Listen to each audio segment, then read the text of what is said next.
여자아이가 태어나면 별 문제가 되지 않는데 남자아이가 태어나면 그 시리의 장로들이 모여가지고 그 남자아이를 검사하는데요, 육체적으로 문제가 되면 산 비탈에 그냥 죽도록 내버려 뒀습니다. 로마에도 보니까 그 멀리 장사간 남편이 그 아내에게 보낸 편지에 뭐라고 썼냐면, 아기를 낳으면 남자아이면 잘 키우고 여자아이가 태어나면 알아서 하라고, 그게 어떻게 그런 표현할 수 있는지 그냥 알아서 하라, 이렇게 편지를 보낸 것을, 로마 시대 편지를 본 적이 있어요. 근데 남자아이가 태어나면 장로들이 검사를 해서 육체적으로 문제가 없으면 괜찮은데 하자가 있으면 산 비탈에 그냥 올려놓습니다. 그럼 죽게 되지요. 7살이 되면 집에서 나와서 군사 캠프에 보내서 훈련을 받게 합니다. 그 7살짜리에게 옷을 주는데 한 벌을 주고요, 먹는 것은 항상 부족하게 줍니다. 고의적으로 그렇게 주는 거죠. 그래서 결국 이 아이가 캠프에서 자라면서 스스로 배가 고파서 약탈해서 먹지 않을 수 없도록 만드는 거죠. 그러나 도둑질을 하다가 걸리면 큰 처벌을 받습니다. 그 말은 도둑질을 해서 먹되 절대로 걸리지 않도록 그렇게 살아야 된다는 거죠. 신발 지급되지 않습니다. 그래서 맨발로 살아야 됩니다. 그렇게 훈련을 받다가 20살이 되면, 20살이 되면 커데트라고 고등군사훈련을 받은 경찰 후보생이 돼서 국경 지방에 경계 근무를 서거나 노예들을 컨트롤하는 경찰 임무를 하게 되는데요, 20살부터. 그러다가 30살이 되면 드디어 시민권을 받게 됩니다, 정식으로. 그리고 30살이 되면 그 즈음에 결혼을 하게 됩니다. 30살부터 60세가 될 때까지 나라를 위해서 군대에서 복무하다가 60살이 되면 정식으로 은퇴하게 됩니다. 스파르타에 태어나는 남자아이의 일생. 자유인이죠. 물론 자유인으로 태어나는 남자아이의 일생. 여러분, 스파르타 고대 그 도시국가의 자유인은 25,000명, 자유인 25,000명, 헬럿이라고 부르는 이 노예는 25만 명. 자유인이 자신의 인구보다 약 10배가 많은 노예들을 컨트롤하면서 살아야 돼요. 처음에는 이 노예들의 반란에 대한 우려로 시작해서 나중에는 아주 최고급의 전사를 양산해서 100번 싸우면 반드시 100번 이기겠다고 하는, 그게 스파르타 정부의 국가관입니다. 500년 동안 전쟁을 했는데요, 2번밖에 지지 않았어요. 대단한 나라죠. 500년 동안 전쟁에서 2번밖에 지지 않았어요. 오늘날 그리스의 남부에 이 펠로폰네소스 땅의 하단부 중앙에 스파르타라고 하는 도시국가가 있었습니다.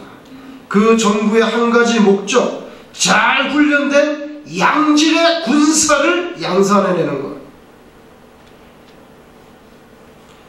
그렇게 된 가장 기본적인 이유는요, 25만이나 되는 이 노예들이 언젠가는 반란으로 25,000명밖에 되지 않는 이 자유민의 정부를 전복할 가능성이 있다고 하는 그 강박관념에 항상 시달렸어요. 언젠가는 25만 명이 들고 일어나면 감당하기 어렵다. 그러니까 철저하게 컨트롤해야 된다는 거예요. 그러다가 결국에는 군사적인 강국이 됐어요. BC 404년 드디어 아테네를 정복합니다. 아테네를, 같은 그리스 거 안에 있죠. 아테네를 정복했어요. 근데 그 정복도 33년밖에 못 다스렸어요. 33년 지난 다음에 BC 371년에 그리스의 다른 도시국가 동맹들에 의해서 스파르타가 패배하고 이제 하얀 길로 돌아서게 됩니다. 여러분, 이웃하고 있지만 도시국가 아테네하고 스파르타는 너무나 모습이 달라요. 스파르타는 무력으로 주변 국가를 끊임없이 정복하고 지배하는 데 주력했다면 아테네는 문화와 학문과 예술의 발전에 관심이 있었어요.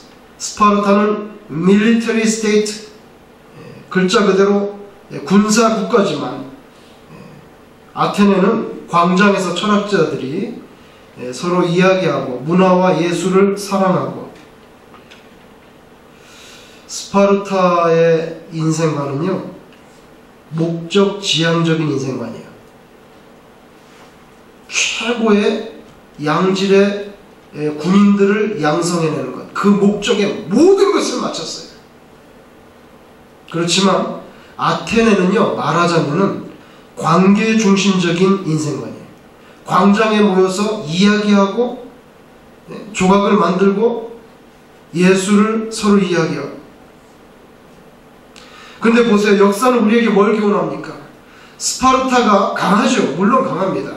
그러나 스파르타가 처음에는 이겼지만 나중에 보면 결국에는 아테네를 능가하지 못해요. 비유하자면 요즘 우리가 사는 이 세상은 사실은 스파르타식으로 주로 정복하고 지배하기 위해서 살아가는 그런 인생들의 집결체라고 해도 과언이 아닙니다. 무역도 전쟁이라고 표현합니다. 당연하지요. 당연합니다. 지면은 죽는 거예요. 그죠? 인터넷이 발달함에 따라서 0.1초 만에 클릭한 다음에 화면이 바뀌어야죠. 그죠? 1초의 순간을 경쟁하는 거죠. 무한 경쟁 시대에 들어섰어요. 화면이 늦게 바뀌는 웹사이트를 누가 봅니까? 요새 세상. 시대만 변했지 우리도 스파르타식으로 살려고 하고 살고 있어요. 총칼이 아니죠. 과학과 기술 문명에서 누가 더 먼저 미래를 점령하느냐, 전투예요. 그게 국제사회에서 살아남느냐 생존하느냐 관건이 되는 거죠. 며칠 전에 보니까 삼성에서 스마트폰을 새 거를 냈는데 이 스마트폰이 이렇게 휘어요. 이렇게 책받침처럼 실제로 나왔어요. 그죠? 웬간히 부딪혀가지고는 깨질 염려가 없는 거죠. 이제 누가 더 첨단의 그런 기술을 확보하고 양산해내느냐, 이건 전투입니다.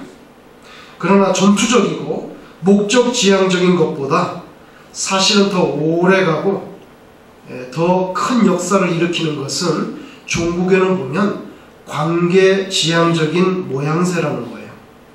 목적 지향적인 문화는요, 질투와 시기, 점령과 압제를 낳지만 관계 중심적인 문화는 배려와 사랑과 이해와 섬김을 낳습니다. 오늘날 스파르타는 더 이상 존재하지 않아요. 아테네는 여전히 건재합니다.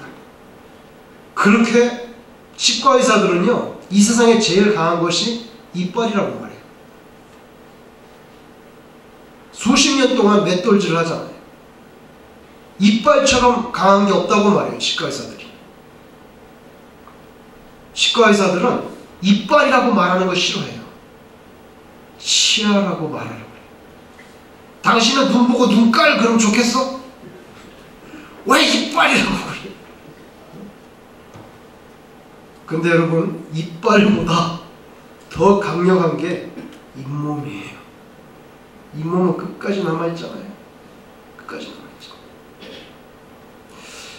여러분, 예수님께서 갈릴리의 가나라고 하는 동네에 결혼식에 가셨네. 거기 가면요, 그 가게에 들어가면 포도주 팔아요. 가나에서 나온 포도주라 이거 사가라 이거예요. 10불. 포도주 팔아요. 포도주. 가나에 지금 가면 그 잔치에 가셨어요. 그런데 요한복음에서는요, 여기서 물을 포도주로 만들잖아요. 이게 예수님의 공생애의 최초의 기적, 표적이라고 표현했어요. 그 말씀은 오늘 이 사건이 예수님 공생애 초반부에 일어난 것을 우리에게 암시합니다. 그죠? 3년의 공생애가 있었는데 예수님의 목회에 처음에 일어난 사건이라는 거죠.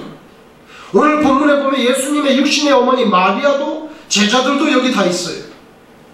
예수님이 공생애를 시작하면서 가나의 혼인잔치집에 참여하셨다는 것은 예수님의 사역이 어떤 인간적인 목적 지향적인 그런 사역이 아니라 하나님의 나라라고 하는 새로운 세계를 향한 관계 중심의 사역이라는 것을 우리가 엿볼 수 있습니다. 전투적으로 사는 사람, 결혼식 할 시간 어디 있습니까? 지금 장사하고 바쁜데. 그렇지만 예수님은 가셨어요. 예수님이 항상 십자가를 우리가 핵심으로 생각하니까 예수님은 항상 겟세마네 등산에서 이 빼짝 마른 얼굴로 기도하는 모습, 항상 고민하고 다크한 모습으로 그 화가들이 많이 그리지만, 그러나 여러분 요한복음을 보면 예수님이 꼭 그런 사람은 아니라는 거예요. 예수님이 결혼식에 가서 축하해주고 누가 알겠어요? 춤을 췄을지. 유대인들 추는 춤 있잖아요. 손잡고 빙빙 돌면서 그런 춤을 췄을지 알 수 없어요. 예수님이 예수님 확 웃으면서 그런 그림 보셨어요? 별로 없잖아요. 그럼 과연 예수님이 그렇게 우울하고 음산하고 금욕주의적인 빼짝 마른 그런 얼굴로만 표현하는 게 맞겠냐고요. 그런 사람이었으면 결혼식에 안 갔을 것 같은데. 예수님이 결혼식에 가셨네요. 전투적이고 목적지향적인 사람이라면 결혼식에 가기보다는 또 다른 목적을 위해서 바쁘게 질주했겠죠. 한국에 보니까 여러분 결혼 예식장에 1시간 단위로, 조금 길면 1시간 반 단위로 예약을 받아서 촘촘합니다. 그러면 그냥 빨리빨리 끝내고 결혼식도 속전속결로 끝내고 벌써 끝날 때쯤 되면 저쪽에서 웅성웅성하면서 다음 팀 들어옵니다. 빨리 나가야 돼요. 다음 팀 들어와요. 어떤 이들은 그냥 눈도장 찍으려고 다 눈도장 찍고 이름 쓰고 가면 되죠. 그 사람 많은데 어떻게 다 보고 악수하겠어요. 그래서 어떤 분들은 결혼식 아예 참여하지도 않고 축의금만 딱 테이블에 올려놓고 그 다음에 바로 피로연 어딥니까? 금강산. 그럼 이제 식당에 가셔서 이제 사람들 없잖아요. 그때는 여유있게 갈비탕 먹고 그러고 가면 되는 거죠. 오늘 본문 말씀에 혼인잔치 중에 포도주가 떨어졌어요. 그럴 수도 있지. 그럼 살다 보면 그럴 수 있는 거 아니에요? No! 그럴 수 없어요. 기록에 보면 포도주가 떨어져서 쑥가 걸린 케이스가 있어요. 믿어지시지 않죠? 결혼식에 포도주 떨어져서 그 당시에 벌써 쑥가 걸렸다. 우리는 결혼식 몇 시간 합니까? 이 사람들은 7일 합니다. 7일. 포도주 떨어질 수 있지 그렇게 쉽게 넘길 문제 아니에요. 만약에 여러분 7일인데 한 3일쯤에 떨어지면 어떡할 거예요? 그래서 우리가 생각보다 굉장히 심각한 수준이라는 거예요. 포도주 떨어질 수 있지 그렇게 간단히 넘길 만한 그런 상황이 아니라는 거죠. 보통 사건이 아니에요. 예수님의 어머니 마리아가 포도주가 떨어진 것에 대해서 염려하면서 예수님께 포도주가 떨어졌어 알려줬습니다. 예수님 어머니는 손님입니다. 손님이 뭘 주인이 해야 될 걱정까지 그렇게 합니까? 그러나 마리아는 주인을 걱정하면서 함께 마음을 실었어요. 목적 지향적인 사람이면 어떻게 하겠어요? 초대해놓고 말이야, 포도주도 그냥 충분히 안 왔어? 이런 잔치집이 있어, 가자! 그게 바로 목적 지향적인 사람인 거죠. 불평과 욕을 하면서 발길을 그냥 돌리면 되는 거예요. 그런 차원에서 마리아는 관계 중심적인 인간관계를 가지고 있었어요. 예수님이 그게 나하고 무슨 상관이냐고, 아직 때가 되지 않았습니다. 그렇게 차갑게 말했지만 마리아는 하인들에게 예수님이 시키는 대로 다 해라, 그렇게 말하고 사라졌어요. 여러분, 마리아는 자신의 개인적인 염려로 끝나지 않고 구체적으로 예수님의 도움을 구했습니다. 마리아는 예수님이 이 어려운 현실을 해결할 수 있는 능력이 있다는 것을 반드시 믿고 있었어요. 그렇지 않으면 뭐 하려고 하인들에게 그렇게 말했겠어요? 여기서 중요한 것은 마리아의 믿음이에요. 예수님이 반드시 해결하실 것이다. 그러니까 예수님께서 아주 차갑게 얘기했어요. 여자여, 나와 무슨 상관이 있습니까? 그렇게 했지만 얘들아, 시키는 대로 다 해. 그리고 사라지셨어요.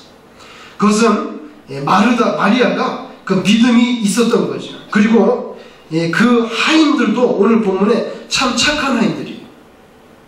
아주 순종을 잘했어요. 일이 되려고 하니까, 장사가 되려고 하니까 이런 순종 잘하는 하인들이 그 집에 있었네요. 맹물을 항아리에 부으라고 하니까 갖다 부었어요. 오늘 본문에 보셔요. 물을 부으라고 했지 예수님이 아구까지 부으라고 말 안 했어요. 그렇지만 아구까지 채웠어요.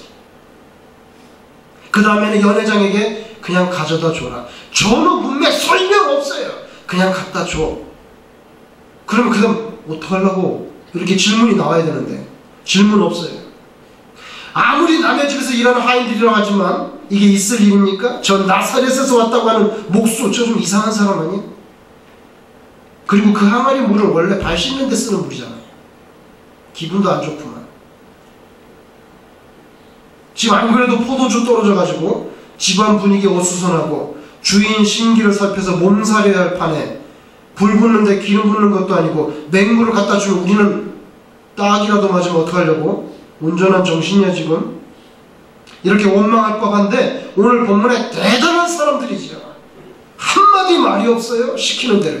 그랬더니 정말 그 물이 어느새 사실은요 떠서 퍼가는 중에 포도주로 변했을 거예요. 이미 포도주로 변해 있었다면 문제가 없겠죠. 그러나 변하지 않았어요. 그 순종하는 과정 중에 변해서, 여러분 문둥이들 예수님이 뭐라고 말했습니까? 제사장에게 내 몸을 보여.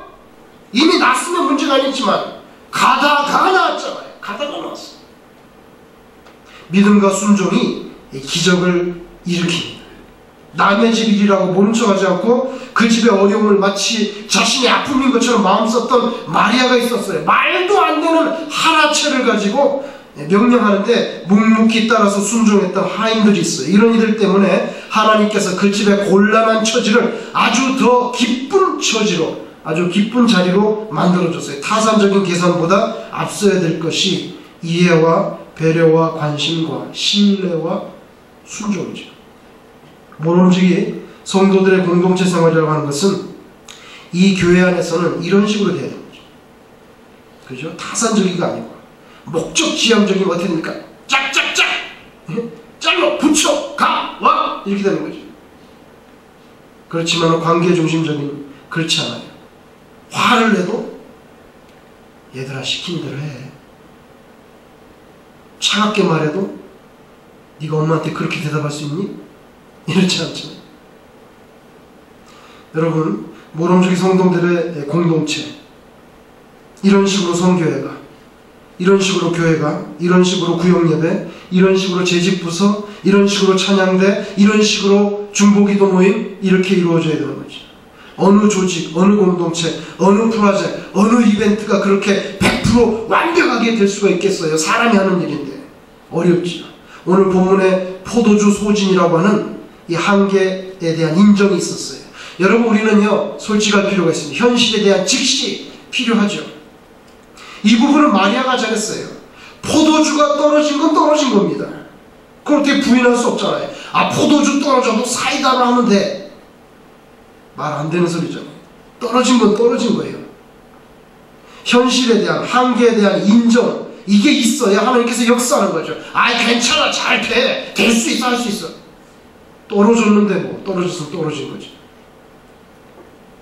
마리아에게 남의 집 곤란한 처지에 대한 관심, 이해, 안타까움과 사랑이 있었어요. 하인은 이 목수의 말에 신뢰를 걸었어요. 비논리적이고 불합리하게 들리는 그의 말씀에 묵묵히 따릅니다. 결국 이런 과정을 통해서 결혼잔치집에 다 소진된 거덜난 포도주라고 하는 이 한계 상황, 이 문제가 하나님 역사심의 새로운 시작이 되는 거죠. 니체는 무신론자입니다. 그래서 니체가 주장하는 것은 결론적으로 한계 상황을 극복하는 초인이 되라. 여러분, 우리가 어떻게 한계 상황을 극복합니까? 우리는 초인이 될 수 없어요. 방법이 있다면 딱 한 가지. 하나님의 능력을 빌어서 쓰는 것. 근데 그 가운데 믿음과 순종이라고 하는 징검다리가 있어요. 그 다리를 건너야만 한계 상황을 초월하는 초인이 될 수가 있어요. 우리는 될 수 없지만 하나님의 힘으로 우리의 문제가 해결되고요, 우리의 어려움이 오히려 하나님의 기적을 맛보는 소재가 될 수 있는 줄로 믿습니다. 포도주가 변해서 물이 변해서 포도주가 됐어요. 여러분, 이번에 투표하면서 한국에 문재인 씨와 안철수 씨가 합했잖아요. 또 헤어지지만 결국 지나고 보면 서로 간의 실리를 극대화하기 위한, 이건 잠정적인 물리적인 결합입니다. 이건 참 생명력이 있어서 완전한 하나가 되기 어려워요. 자기 이익이 맞지 않으면 또 갈라집니다. 그래서 생명적인 그런 에너지로 승화될 수 없어요. 물리적으로 그냥 결합하는 거죠. 모양새를 맞추기 위해서. 그러나 오늘 본문의 이 사건은 물이 변해서 포도주가 됐으니까 이건 물리적인 그런 게 아니에요. 화학적인 변화예요. 맹물에다가 적색 식용 물감 타고 엄청난 양의 설탕 붓는 방식으로가 아니라 온 우주 만물의 주인이 되시는 하나님께서 순간적으로 일으켜주신 기적이에요. 이런 거 사람들이 초자연적인 사건이라고 그래요. 초자연적, 자연을 뛰어넘는다. 하나님께서는 아니에요. 자연적이에요. 모든 걸 할 수 있어요. 사람들이 볼 때 초자연적이죠. 하나님께는 하나도 이상할 거 없어요. 하나님 마음대로 하시는데. 여러분, 우리 육체의 한계가 있잖아요. 우리 수준의 한계가 있어요. 영적으로 부족한 한계가 있죠. 이것을 우리가 인정해야 돼요. 50년의 다리를 건너가려면 이거 솔직해야 돼요. 지금 모자란다 그러면 모자란다 그래야지. 뭐 과거에 어쩌고 저쩌고. 과거에는 그랬지만 지금은 모자라잖아요. 그럼 모자란다고 인정해야지. 우리는 새롭게 시작할 필요가 있어요. 자꾸만 과거에 이랬다. 그럼 과거나 파먹고 살아야죠. 그죠? 과거의 영광을 가지고 살겠어요? 아니면 과거의 수치를 가지고 살겠어요? 넘어가야 돼요. 부족한 것은 부족하다. 아, 우리는 이게 부족하구나. 한계를 인정해야 돼요. 고백해야 돼요. 여기 마리아가 포도주 떨어졌어. 왔기 때문에 역사가 벌어지는 거예요. 포도주 떨어졌는데 있는 척 할 수 없지요. 사이다로 할 거예요? 안 되잖아요. 예수님께 문제를 가져왔지만 즉각적으로 해결되지 않았어요. 이것은 때가 있다는 것을 의미합니다. 우리의 부족함을 주님께 아랜다고 해서 당장 하나님께서 그렇게 하실 수도 있지만 보통 그렇게 안 될 때도 많잖아요. 돌아오는 것은 거절감의 상처뿐이에요. 그러나 마리아는 예수님을 신뢰했기 때문에 그런 인간적인 상처를 받지 않았어요. 이런 버르장머리 없는 녀석, 이렇게 말하지 않았어요. 얘들아, 예수님이 시키는 대로 하기만 해라. 여기 신뢰가 있죠. 여기 신뢰가 있어요. 그래서 하인들에게 이 문제를 해결할 수 있는 팁을 줬어요. 시키는 대로만 하면 돼. 그럼 될 거야. 다행히도 그 하인들의 성품이 착했어요.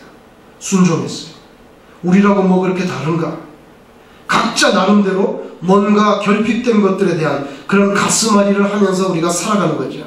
그러나 한계 상황에 부딪혔을 때도 우리가 낙심하지 말고 주님께 기도로 아뢰고, 또 즉각적인 답변이 없어서 심리적인 상처를 받죠. 아, 하나님 우리를 기도를 듣지 않으신가 봐. 하나님의 부재, absence of God. 하나님 계셔? 그렇지만 여러분, 그런 고통의 시간들을 믿음을 가지고 인내하면서 건너가면 오늘 물이 포도주 되는 것처럼 그와 같은 하나님의 능력의 은총을 우리도 체험하게 될 줄로 믿습니다. 하나님께서 우리의 결핍을 채워주시고요, 맹물처럼 무미건조한 이 삶을 포도주처럼 아주 맛나고 신나는 삶으로 얼마든지 변화시켜 줄 수 있어요. 하나님께서 또 그렇게 해주기를 원하시죠. 왜? 하나님이 인자하시고 선하신 분이시기 때문에 우리의 삶이 비극적으로 처절하게 패배하는 인생으로 끝나기를 바라지 않아요. 하나님의 자식들이기 때문에. 그런데 납득하지 않고 불합리하고 도저히 말이 안 되는, 감당치 못할 것 같은 그런 얼토당토한 말씀, 그 말씀을 우리에게 던집니다. 너다 줘. 그런데 여러분, 바로 거기에 우리가 귀를 크게 열고 민감하게 들을 준비를 해야 돼요. 왜냐하면 바로 그 듣는 자리가 내가 복을 받을 자리예요. 새로운 인생으로 올라가는 지렛대가 됩니다. 하나님의 말씀이. 근데 하나님의 말씀이 이렇게 숙명처럼 잘 넘어갈 때도 있지만 안 넘어갈 때도 많잖아요. 오늘 본문이 안 넘어가는 문맥이에요. 그렇지만 순종했기 때문에 복을 받았어요. 여러분, 왜 가나에서만 이런 기적이 일어나야 됩니까? 우리가 살고 있는 아스토리아, 여기에서도 일어날 수 있는 줄로 믿습니다. 문제는 우리가 한계를 직시하고 인정해야 되는 거, 그리고 예수님께 문제를 들고 나가야 된다는 거, 그리고 좀 받아들이기 어려운 얼토당토한 말씀을 우리가 기적으로 올라가는 지렛대로 밟아야 된다는 거예요. 받아들여야 한다는 거죠. 그래야만 내가 저쪽으로 넘어갈 수 있잖아요. 하나님의 역사는 시작보다 마지막이 더 좋아요. 갈수록 은혜스러워요. 오늘 여기 야, 어떻게 더 좋은 포도주가 나오네. 더 좋은 포도주가 나와. 예수 안에서 우리의 시작이 미약하지만 나중에는 하나님의 능력으로 창대해질 수 있는 줄로 믿습니다. 우리가 예수님을 모시는 거 너무 중요해요. 위기를 넘어가려면요, 예수님이 계셔야 돼요. 그것도 손님으로서가 아니라 주인으로서. 그럴 때 문제와 한계가 기적과 풍성함으로 결론내게 돼요. 우리 인생에 마리아 같은 분을 만나면 얼마나 복되겠어요. 마리아 같은 분. 빠빠빠빠빠. 그래도 왜 그런 식으로 말해? 그러지 않고 그 받아들일 수 있는 쿠션이 있는 아줌마, 쿠션이 더블로 있는 권사님, 그 인생의 행복이죠. 말도 안 되는 소리에 하나채에 조용히 물을 퍼다줬던 하인들, 인생의 행복이에요. 그러나 수백 명의 마리아, 수천 명의 이런 하인들보다 더 중요한 것은 예수님. 아무리 마리아 많고 하인들 많아도 여기 가나 혼인잔치집에 예수님 없었으면 물이 포도주로 되는 것은 불가능해요. 그래서 가장 시급하고 가장 가치 있고 가장 중요한 일은 예수님을 손님으로가 아니라 정말 주인으로 우리 가정에, 우리 비즈니스에, 내 마음속에 모시는, 그게 가장 중요한 일인 줄로 믿습니다. 우리 예배당 옆에 주차장으로 사용하기 위해서 구입한 건물 2층, 3층에 5명의 남자가 살고 있어요. 교회를 모르고 예수님도 믿지 않는 그런 예비 신자들입니다. 유학 생활을 하고 아르바이트를 하고 그렇게 살아가요. 그들에게 기적이 일어나야 되는 거죠. 바로 예수님을 구주로 영접하게 되는 그런 기적, 물이 변하여 포도주가 되는 것, 화학적인 변화, 불신자가 변하여 그리스도의 참 제자가 되는 것, 이것은 화학적인 변화 그 이상이죠. 바로 영혼이 죽은 상태에서 살아나는 영적인 변화, 가장 급진적인 혁명적인 변화, 영혼이 살아나는 것. 부잣집 대문간에 평생 가난하게 살다가 죽어서 아브라함의 품에 안긴 거지 나사로의 비유가 있습니다. 부자는 보니까 지옥에 갔나 봐요. 너무 뜨거웠어. 목이 말랐어. 평소에는 거들떠 보지도 않았던 그 거렁뱅이 나사로가 아브라함의 품에 안기는 걸 보고, 아브라함이시여, 그 손가락에다가, 나사로 손가락에다 물 한 방울 찍어서 내 혀에 좀 떨어뜨려주면 좋겠는데요. 거부당했어. 그리고 생각해보니까 아직도 세상에 살고 있는 내 사랑하는 형제 5명이 생각이 났어요. 어떻게 해서든지 그 녀석들은 나 이쪽으로 오면 안 되는데, 내 형제들이 여기로 오면 안 되겠는데, 아브라함에게 요청합니다. 저 거지 당신의 품에 안긴 그 나사로 다시 살려서 세상에 보내가지고 내 형제들 5명에게 말해가지고 네 형제 이 부자로 여기서 지금 고생하니까 절대 가지 말라고 꼭 좀 얘기해 주세요. 죽은 자가 다시 살아서 말하면 꼭 들을 겁니다. 그러나 아브라함의 생각은 달라요. 세상에는 율법과 선지자의 글이 있지 않느냐? 하나님의 말씀, 성경 있죠. 그 성경 말씀을 받아들이지 않는 자는 설사 죽었다가 살아난 사람이 가서 전해도 믿지 않아.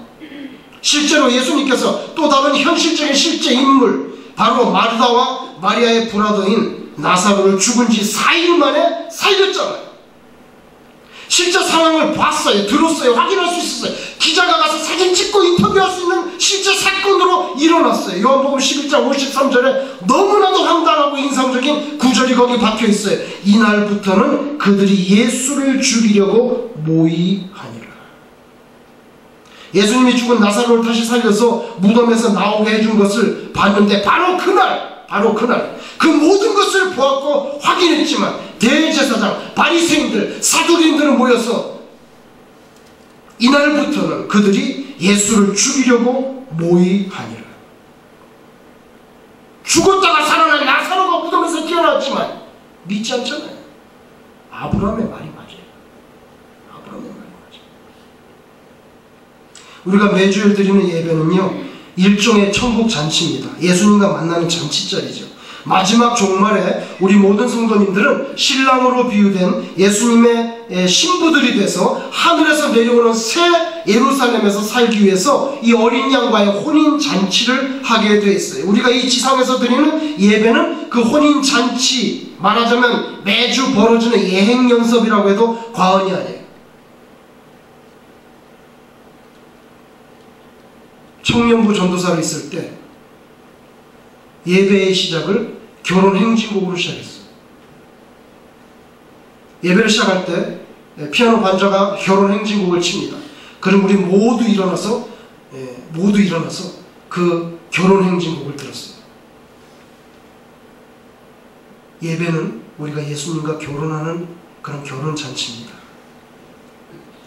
그래서 세큐라는 음악이지만 의미를 부여하니까 너무 거룩해졌어요. 그리고 거기 있는 청년들은 다 결혼해야 돼요. 아주 심각해요.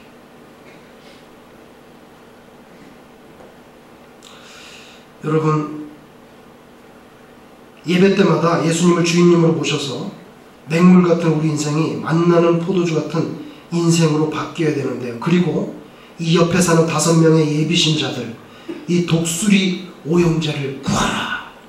그게 바로 저와 여러분들에게 주신 사명입니다. 이게 만화 영화가 실제로 현실화되고 있어요. 현실화되고 있어요. 여러분, 독수리 오형제를 구하려면 기도를 많이 해야 돼요. 먹는 거를 갖다 줘서 모시고 오는 것 중요하지만 기도를 많이 하고 먹는 걸 가져가야 배탈이 안 나는 거예요. 배탈이 안 나요. 그래서 기도를 우리가 많이 해야 돼요. 많이 하고 그 다음에 그물을 던져야죠. 그 5 형제를 이 천국잔치, 예비잔치, 매주일마다 드리는 예배에 초대해서 예수님이 주시는 그 포도주를 맛보게 하는 것이 우리들의 당면 과제인 줄로 믿습니다. 맨날 전도한다고 선교한다고 뭐 단기 선교도 가고 하는데 뭐 옆에도 전도 안 하면 우리가 뭐 할 건데요. 여러분에게 알려드릴 게 있어요. 좀 독수리들에 대한 이야기인데, 요새 독수리들은요 담배를 피워요. 원숭이 담배 피는 건 봤지만 독수리 담배 피는 거 봤어요? 요새 독수리들은 담배도 핍니다. 이해하셔야 돼요. 아직 예수 안 믿기 때문에. 또 조선시대도 아니지만 이게 사무라이처럼 상투도 틀 수가 있어요. 독수리들이. 그러다가 또 어느 날 기분이 바뀌면요 머리를 빡빡 깎아서 대머리 독수리가 되기도 해요. 대머리 독수리가 되기도 해요. 그리고 여러분, 또 한 가지 중요한 건데요, 요새 독수리들은요 귀를 뚫어요. 귀걸이 한다 이 말이죠. 그런 걸 뭐 기골이 했네 이러면 독수리가 들어올래다가 날아가 버려요. 그러나 저는 주님께서 이 독수리 오형제들에게 이런 말씀을 하신다는 걸 들었어요. 제가 직접 들은 말씀 아닌데요. 예수님께서 주신 말씀, 독수리 오형제들에게 잘 들어보세요. 주께서 말씀하시기를 귀를 뚫은 남자는 용서할 수 있지만 귀가 막힌 남자는 용서할 수 없다. 복음을 전하고 또 전하고 주님께서 예전에 하신 말씀 들을 귀 있는 자는 들을지어다. 남자라도 요새 세상에 귀 뚫는 거 그거 좀 이해하고 용서할 수 있어요. 큰 문제 아니에요. 귀 뚫는 남자는 괜찮지만 귀가 막힌 남자는 곤란해요. 우리가 이 독수리 오형제가 귀가 열린 남자가 되도록 여러분이 간절히 기도해 주시기 바랍니다. 여러분, 지내온 길이가 50년인데요. 그 숫자의 11조 5 독수리 오형제 정도는 우리가 건지고 지나가야 될 해예요. 저와 여러분은 올해 50주년을 맞아서 이런 예비 신자들, 예비 신부들을 이 잔치자리로 많이 모셔와서 궁극적으로는 우리의 영원한 신랑이 되시는 주님께로 인도하는 거룩한 중매의 장이가 되시기를 주님의 이름으로 축원합니다.